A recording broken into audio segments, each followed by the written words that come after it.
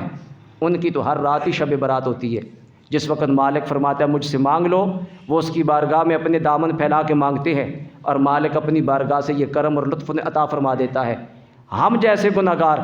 جو رات کے پچھلے پیر نہیں اٹھ سکتے، پروردگار عالم نے محبوب کی امت پہ اپنے کرم کی انتہا فرماتے ہوئے سال کی راتوں میں ایک رات ایسی بھی عطا فرما دی ہے جس میں پچھلے پہر کی پابندی نہیں، ادھر سورج غروب ہوتا ہے، ادھر وہ آسمان دنیا کی طرف متوجہ ہو کے بندوں کی ضرورتوں کا نام لے لے کے پکار رہا ہوتا ہے۔ اگر اس وقت بھی کوئی محروم رہ جائے پھر وہ اپنی قسمت پہ خود ماتم کرے کہ جب کرم کے دروازے کھلے ہیں، رحمت کے دروازے کھلے ہیں،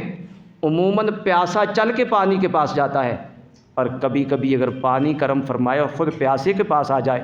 پھر بھی وہ محروم ہو جائے تو وہ ازلی بدبخت ہے، ازلی محروم ہے۔ پروردگار عالم مغفرت اور کرم اور لطف و عطا کا انعام لے کے گنہگاروں کی طرف خود متوجہ ہے کہ اس وقت آؤ مجھ سے مانگ لو، اور جس وقت کریم دروازے کھول لیں، وہ تو ایسا کریم ہے کہ جو اس کے دروازے پہ جائے، دروازہ بند بھی ہو، وہ دستک دیتا رہے، وہ کبھی نہ کبھی دروازہ کھول دیتا ہے۔ اور آج تو دروازے کھول کے خود بلا رہا ہے، خود فرما رہا ہے کہ آؤ اور مجھ سے یہ انعام لے لو، مغفرت لے لو، کرم لے لو، صحت و عافیت لے لو، رزق کی کمی کا شکار ہو تو آؤ رزق مانگو، میں رزق حلال عطا کر دوں گا، جو مانگتے جاؤ گے میں تمہیں عطا فرماتا چلا جاؤں گا۔ دنیا والوں سے مانگو یہ ناراض ہوتے ہیں، وہ ایسا کریم ہے کہ اس سے نہ مانگو تو وہ ناراض ہوتا ہے۔ یہ دے کے احسان جتاتے ہیں، ہر جگہ ذلیل و رسوا کرتے ہیں، اور وہ ایسا کریم ہے اس نے عطا فرمانے کے لیے رات رکھی ہے، اور ہمارے صوفیاء فرماتے ہیں وہ دن کو بھی عطا فرماتا ہے۔ رات اس لیے رکھی ہے تاکہ عبد و معبود کے درمیان اور خالق و مخلوق کے درمیان جب راز و نیاز کی باتیں ہوں تو کوئی دوسرا اس سے آگاہی نہ ہو سکے۔ رات کا اندھیرا ہے، تنہائی ہے، خواب غفلت میں دنیا ڈوبی ہوئی ہے، ایک بندہ کسی کونے میں بیٹھ کے ندامت کے آنسو بہا رہا ہے، ایک ایک گناہ کو یاد کر کے اپنے مالک سے کرم کی خیرات مانگ رہا ہے، وہ کرم کی بھیک بھی عطا فرما رہا ہے اور رسوائی سے بھی بچا رہا ہے،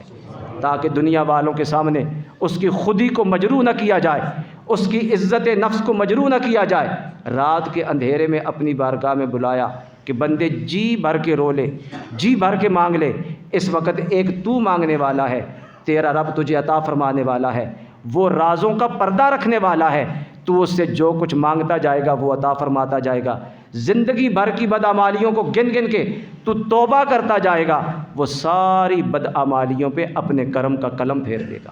بلکہ ہمارے صوفیاء فرماتے ہیں جب بندہ سچے دل سے توبہ کرتا ہے، صرف مالک اس کے گناہوں کو معاف ہی نہیں فرماتا بلکہ وہ گناہوں کو نیکیوں میں تبدیل فرما دیتا ہے۔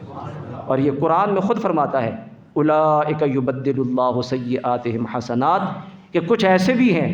وہ ایسی توبہ کرتے ہیں اور مالک کی بارگاہ میں آ کے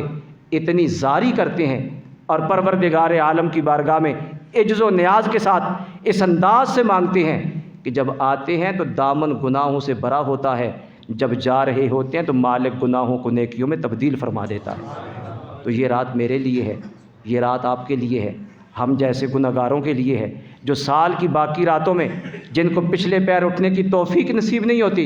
مالک نے یہ کرم کی رات ہمارے لیے منتخب فرمائی ہے کہ اس رات میں آ کے اس کی بارگاہ میں التجا کرو گے، وہ اپنی بارگاہ سے کسی سائل کو خالی نہیں لوٹاتا۔ ایسی رات کہ کہ سرکار فرماتے ہیں جبریل امین میری بارگاہ میں حاضر ہوئے، عرض کی یا رسول اللہ آسمان کی طرف سر مبارک اٹھائیے۔ سرکار فرماتے ہیں میں نے پوچھا جبریل یہ کون سی رات ہے؟ عرض کی آقا یہ وہ رات ہے جس ایک رات میں مالک اپنی رحمت کے 300 دروازے کھول دیتا ہے، سب کو معاف فرما دیتا ہے، لیکن کچھ بد نصیب ایسے ہیں جن کی مغفرت اس رات میں بھی نہیں ہوتی۔ سرکار نے پوچھا کون کون سے؟ فرمایا جو عادی شرابی ہو، ہمیشہ شراب پینے والا، جو جادوگر ہو، جو سود خور ہو، جو ماں باپ کو ستانے والا، ماں باپ کا نافرمان ہے، اور جو کسی مومن کے لیے اپنے دل میں کینہ اور بغض رکھنے والا ہے۔ سرکار نے فرمایا ان بد نصیبوں کی مغفرت اس رات بھی نہیں ہوتی جب تک ان گناہوں سے سچی توبہ نہیں کر لیتے۔ پروردگار عالم فرماتے ہیں اس وقت تک ان کو چھوڑ دو جب تک ان گناہوں سے سچی توبہ نہ کر لیں، اور اگر سچی توبہ کر لیں پروردگار عالم ان کو بھی معاف فرما دیتا ہے۔ تو یہ اس کی رحمت کے نزول کا وقت ہے۔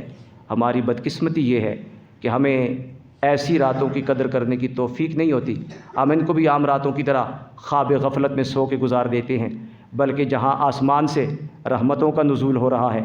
برکتوں کا نزول ہو رہا ہے، رحمتوں کے دروازے کھلے ہیں، جنت کے دروازے کھلے ہیں، کچھ ایسے بد نصیب بھی ہیں جو اپنے وقت کو،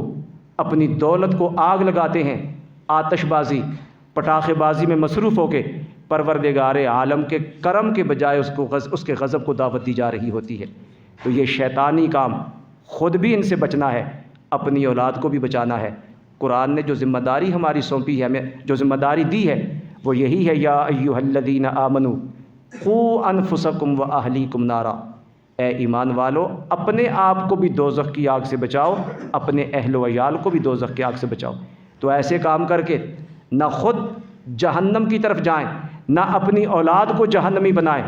وہ کام کریں جن سے اللہ اور اس کا رسول راضی ہوتا ہے، اور ایسے کاموں سے بچنے کی کوشش کریں جن سے رب اور رب کے رسول نے منع فرمایا ہے۔ یہ آتش بازی،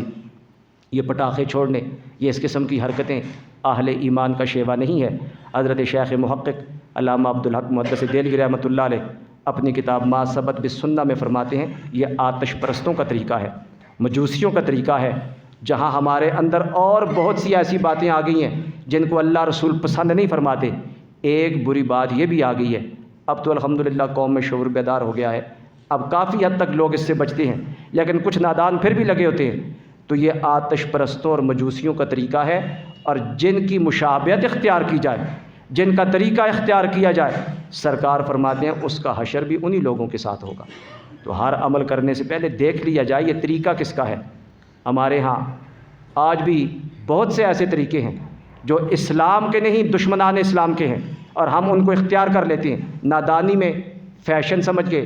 دور کا تقاضا سمجھ کے۔ یہ نہیں دیکھتے کہ ایسا طریقہ اختیار کرنے کا وبال کیا ہے۔ دنیا میں تو وبال ہے، نحوست ہے، آخرت کا وبال یہ ہے کہ حشر ان لوگوں کے ساتھ ہوگا۔ اور رب کے محبوب کے پیارے طریقوں کو اختیار کیا جائے تو سرکار نے فرمایا جس کی مشابہت اختیار کرو گے اس کا انجام اسی کے ساتھ ہوگا۔ وہ کتنا خوش نصیب ہے جو سرکار کے طریقوں کو اختیار کرے اور اللہ کریم انجام کے لیے اس کو سرکار کی بارگاہ کا قرب عطا فرما دے، محبوب کی بارگاہ کی سعادت نصیب فرما دے۔ تو سرکار کے پیارے طریقوں کو اختیار کرو۔ اس رات محبوب کریم علیہ الصلوۃ والسلام کا طریقہ کیا تھا؟ ام المومنین سیدہ عائشہ صدیقہ رضی اللہ تعالیٰ عنہ کی ایک روایت آپ کو سنائی ہے کہ سرکار کثرت کے ساتھ روزے رکھتے اس مہینے میں۔ سرکار شعبان کی 15ویں رات عبادت سجدے میں مصروف تھے۔ ام المومنین نے اس حالت میں دیکھ کے پوچھا آقا یہ کون سی رات ہے؟ تو سرکار نے فرمایا یہ وہ رات کہ قبیلہ بنی کلب کی بکریوں کے بالوں سے زیادہ پروردگار عالم لوگوں کی مغفرت فرما دیتا ہے۔ اور دوسری روایت میں آتا ہے حضرت مولا علی کرم اللہ وجہ الکریم فرماتے ہیں سرکار نے ارشاد فرمایا اے علی جب 15 شعبان کی رات آئے رات کو قیام کرو اور دن کو روزہ رکھو۔ فرماتے ہیں میں نے پوچھا یا رسول اللہ رات کو قیام اور دن کو روزہ رکھا جائے نصیب کیا ہوگا، اللہ کی بارگاہ سے اجر کیا ملے گا؟ آپ نے حضرت علی کرم اللہ وجہ الکریم سے فرمایا علی یہ وہ دن ہے اور یہ وہ رات ہے غروب آفتاب سے لے کے طلوع صبح صادق تک پروردگار عالم بندوں کی حاجتوں اور ضرورتوں کا نام لے لے کے پکارتا رہتا ہے کہ کوئی آئے مجھ سے مانگے میں اس کو عطا فرما دوں۔ تو اتنی بڑی انعام کی رات، اتنی بڑی کرم کی رات ہو اور اس میں بھی بندہ محروم رہ جائے، زندگی کا کوئی پتہ نہیں۔ یہ وہ رات ہے حضور غوث پاک فرماتے ہیں بہت سے ایسے ہیں جن کے کفن دھلے ہوئے تیار ہوتے ہیں اور کفن پہننے والا بازاروں میں گھوم پھر رہا ہوتا ہے۔ کئی ایسے ہیں جن کی قبریں کھدی ہوئی منتظر ہوتی ہیں اور قبر میں جانے والا غفلت اور لاپرواہی میں ہوتا ہے۔ کئی ایسے لوگ ہیں جن کی موت کا فیصلہ اس رات کو ہو جاتا ہے اور وہ زندگی کی عیاشیوں میں مصروف ہوتے ہیں۔ کوئی پتہ نہیں آئندہ سال ہمارے لیے کیا لکھ دیا جائے، ہمارے بارے میں کیا فیصلہ کر دیا جائے۔ خوش نصیب ہے وہ بندہ جب اس کی تقدیر کا فیصلہ ہو رہا ہو، اس نے اپنی پیشانی مالک کے حضور جھکائی ہوئی ہو۔ نعرہ تکبیر، اللہ اکبر، نعرہ رسالت، نعرہ حیدری، اس کے مقدر کا فیصلہ ہو رہا ہے اور وہ ہاتھ پھیلا کے اس سے کرم کی بھیک مانگ رہا ہے، اس سے اس کی رحمت کو مانگ رہا ہے۔ وہ بڑا ہی خوش نصیب ہے۔ ادھر قسمت کے فیصلے ہو رہے ہیں اور ادھر جو فیصلے فرما رہا ہے وہ اسی کے در رحمت پہ دستک دے رہا ہے۔ وہ بڑا خوش نصیب بندہ ہے۔ تو ان لمحات کی قدر کرنی چاہیے۔ حضور غوث پاک فرماتے ہیں پروردگار عالم نے یہ رات ایسی عطا فرمائی،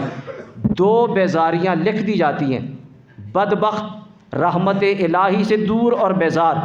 اور نیک بخت اور خوش نصیب اللہ رب العزت کے عذاب اور جہنم سے دور ہو جاتے ہیں۔ ان کے لیے بھی بیزاری لکھ دی جاتی ہے، وہ جہنم سے دور کر دیے جاتے ہیں،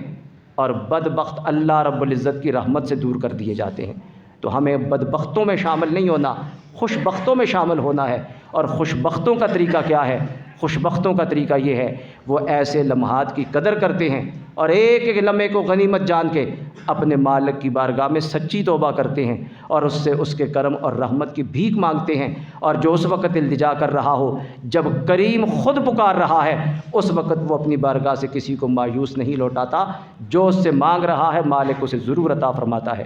ہمارے علماء نے یہ لکھا ہے کہ جس طرح اللہ رب العزت نے ہمیں 2 راتیں عید کی عطا فرمائی ہیں، ایک عید الفطر کی رات، ایک عید الاضحیٰ کی رات، فرماتے ہیں اسی طرح فرشتوں کے لیے بھی 2 راتیں عید کی ہیں، ایک شب برات کی رات اور ایک لیلۃ القدر کی رات۔